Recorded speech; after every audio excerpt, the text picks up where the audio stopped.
रामकृष्ण हरी माऊली. आजचा आपला टॉपिक आहे हेत्वाभासाचे प्रकार.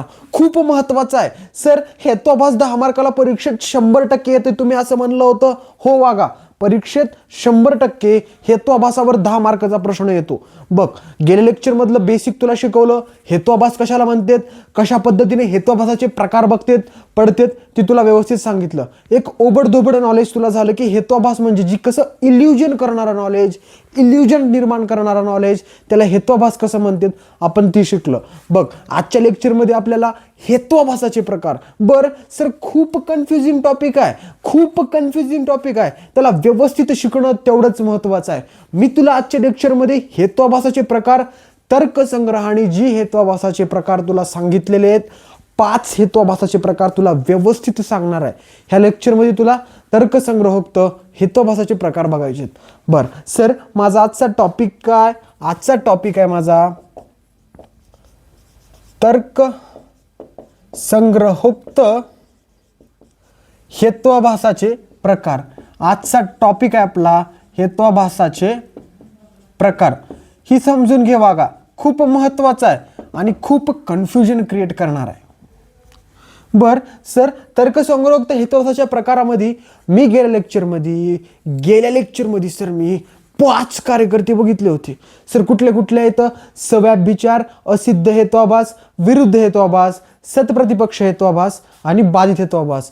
हेत्वाभासाचे 5 प्रकार व्यवस्थित पद्धतीनं गेल्या लेक्चरमध्ये बघितले होते. बर सर, ह्या लेक्चरमध्ये मला काय बघायचंय? या लेक्चरमध्ये आपल्याला तर्कसंग्रहांनी जी हेत्वाभासाचे बेसिक 5 प्रकार पाडलेत आपल्याला ती व्यवस्थित शिकायचे.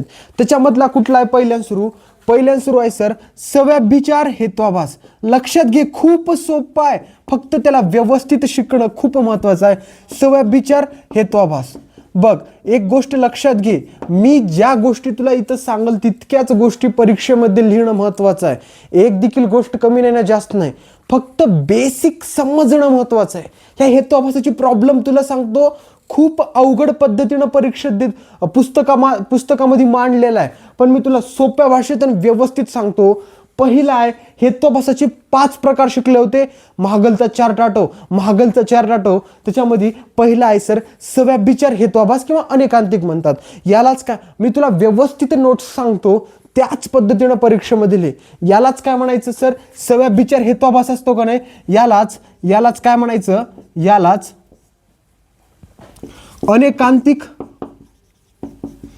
अनेकांतिक हेत्वाभास म्हणतात. बर सर, मला इथपर्यंत क्लिअर झालं. यालाच काय म्हणायचं? अनेकांतिक हेत्वाभास म्हणतात.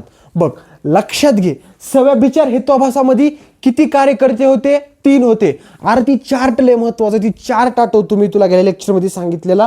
त्याच्यामध्ये सव्याभिचार हेत्वाभासाचे 3 प्रकार पडले होते. कुठले सर? साधारण, असाधारण, अनुपसहारी. सिंपल आहे. बघ, त्याच्यामधला पहिला कुठला आहे? ही दे आणि इथं स्टार्टिंगला पहिला. सर पहिला कुठला आहे? साधारण हेत्वाभास म्हण किंवा अनेकांतिक म्हण. साधारण हेत्वाभास, सिंपल आहे. किंवा साधारण हेत्वाभास म्हण किंवा साधारण अनेकांतिक म्हण, ह्या दोघांचा देखील अर्थ एकच होतो. बर सर, साधारण हेत्वाभास म्हणजे काय? सिंपल भाषेमध्ये लक्षात घे, मी जसं सांगेल तसं लक्षात ठेव.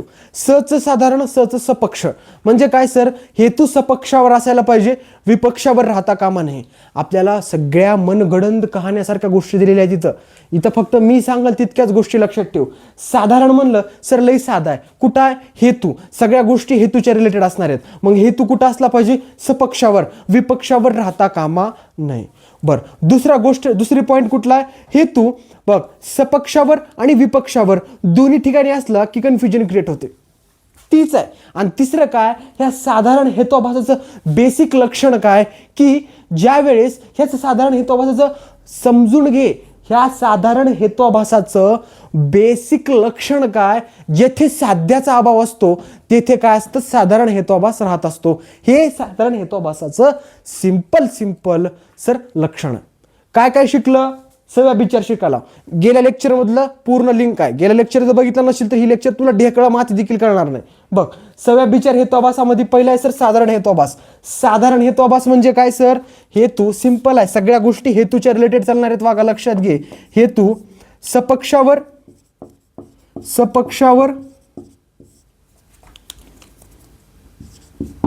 राहायला पाहिजे, विपक्षावर राहता कामा नाही. विपक्षावर राहता कामा नाही. पहिला पॉईंट काय आला? राहता कामा नाही. मग दुसरा पॉईंट सांगायचं सर, सपक्ष आणि विपक्षावर जर दोघावर जर राहिला तर काय होत असते? कन्फ्युजन क्रिएट करण्याचं काम होत असते. मग ह्यालाच पदार्थच्या लँग्वेजमध्ये कन्फ्युजनलाच काय म्हणतात सर? व्याभिचार दोष उत्पन्न होतो. मग लक्षात, दुसरा पॉईंट काय? ज्यावेळेस हेतू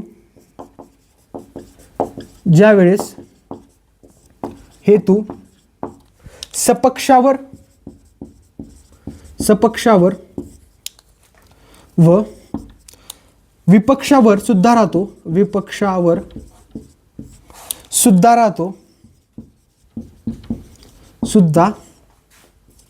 राहतो त्यावेळेस कन्फ्युजन क्रिएट होते बाबा. मग त्या कन्फ्युजनलाच काय म्हणायचं सर? व्याभिचार दोष उत्पन्न होतो. वागा लक्षातच ठेव, खूपच सोपं आहे. उत्पन्न होतो. समजलं? सिंपल आहे. हेतू सपक्षावर असला पाहिजे. अरे तुला बेसिक एक्झाम्पल सांगतो, फक्त लक्षात ठेव. साध्याचा जेथे अभाव असतो, साध्याचा अभाव असलेल्या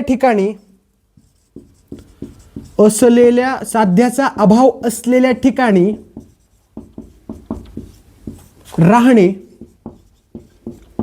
हे साधारण हेतुआभासाचं लक्षण आहे. हे साधारण हेतुआभासाचे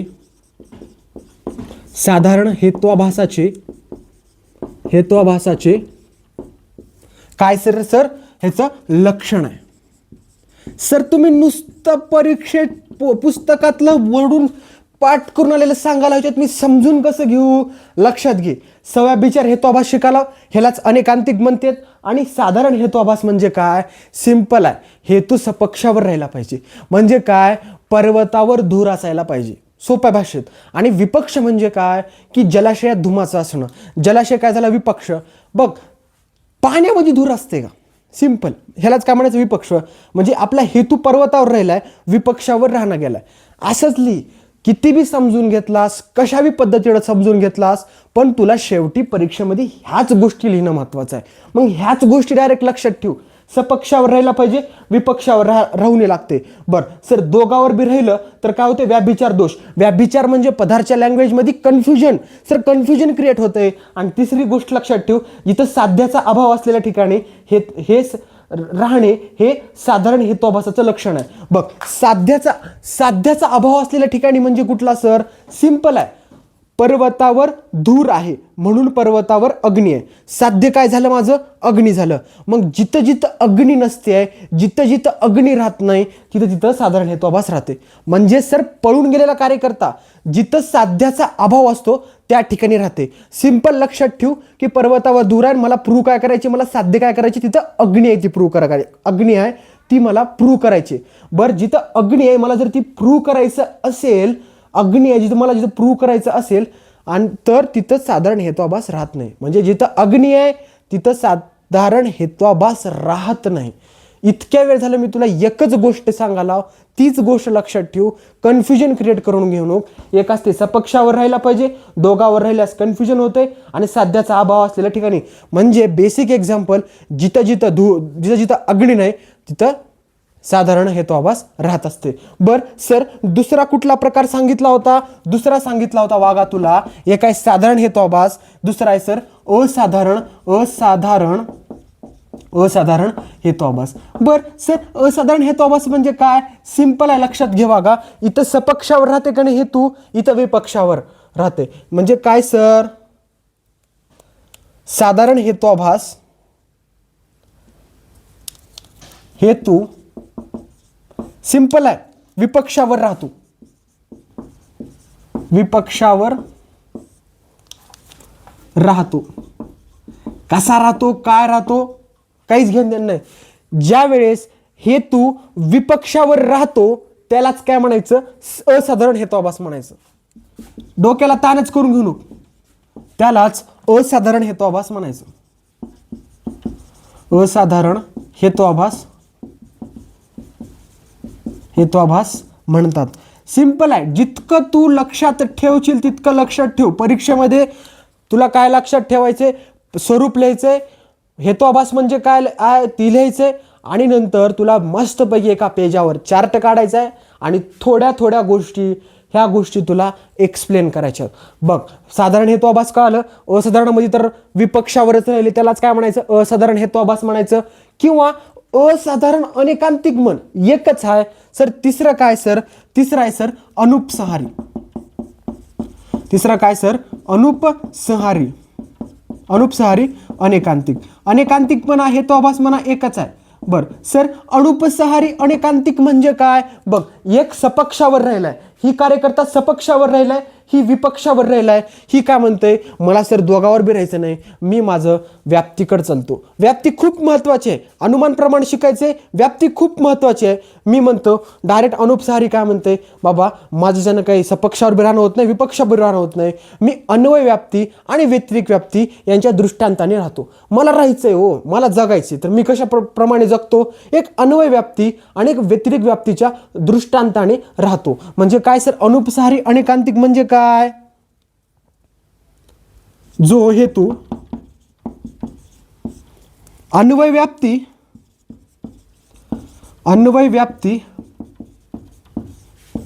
व व्यतिरिक व्याप्ती